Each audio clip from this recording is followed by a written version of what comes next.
card games, all that good stuff. I'm not huge into the community. I usually stick with D&D and Pathfinder and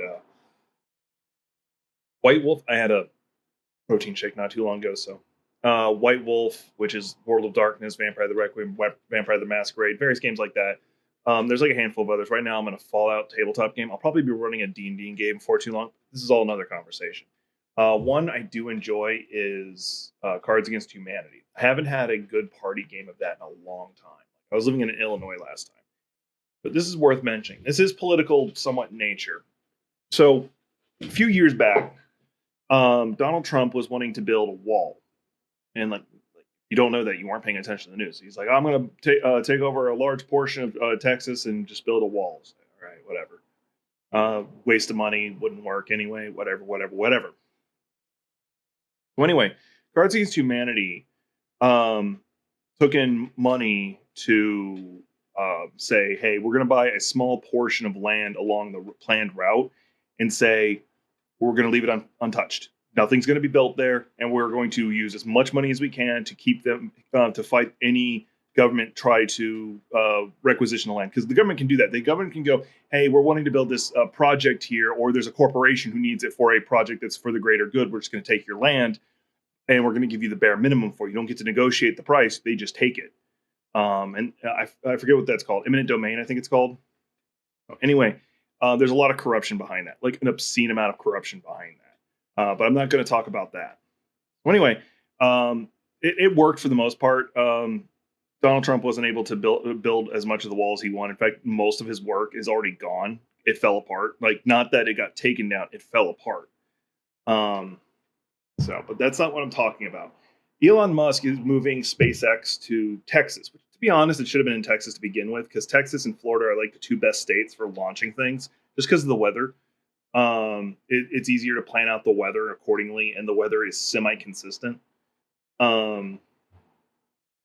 Anyway, he was building something SpaceX related near it, and this is what the land looked like originally, just like this beautiful, untouched land. Well, because they're building SpaceX stuff, they just literally just started dumping on the land that wasn't theirs. And companies do this a lot. And I'm going to read precisely what they say. It's going to be completely uncensored. Let's go back up to the top. Travel News 7 years ago, 1,500,000 people paid $15 to protect a pristine parcel of land on U.S.-Mexico border from a racist billionaire Donald Trump's very stupid wall. By the way, this is directly from their website. Unfortunately, the even richer, more racist billionaire Elon Musk snuck up on us from behind and completely fucked that land with gravel, tractors, and space garbage. That's what it says. Just look at it. He fucked it. He did it. How did this happen? Elon Musk SpaceX was building some space thing nearby, and he figured he could just dump his shit all over our gorgeous plot of land without asking. Once again, this is a company official statement. This is how they talk. This is Cards Against Humanity. After we caught him, SpaceX gave us a 12-hour ultimatum to accept a lowball offer for less than half our land's value. We said, go fuck yourself, Elon Musk will see you in court.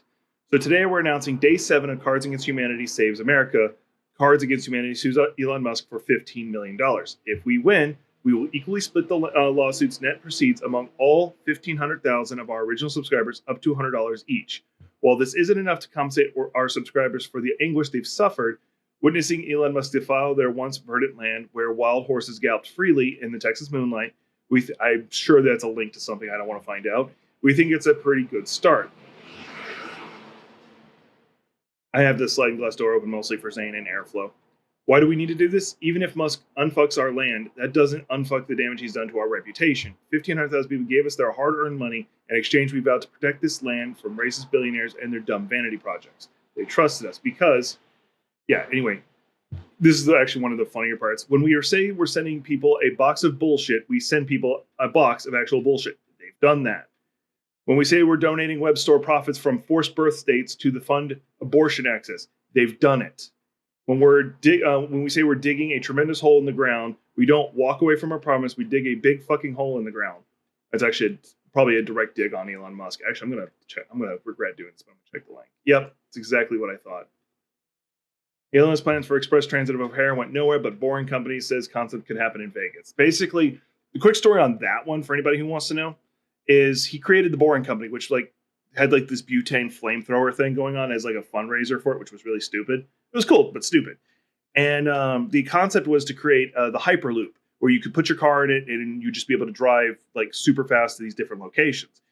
Problem is, he never intended to do it.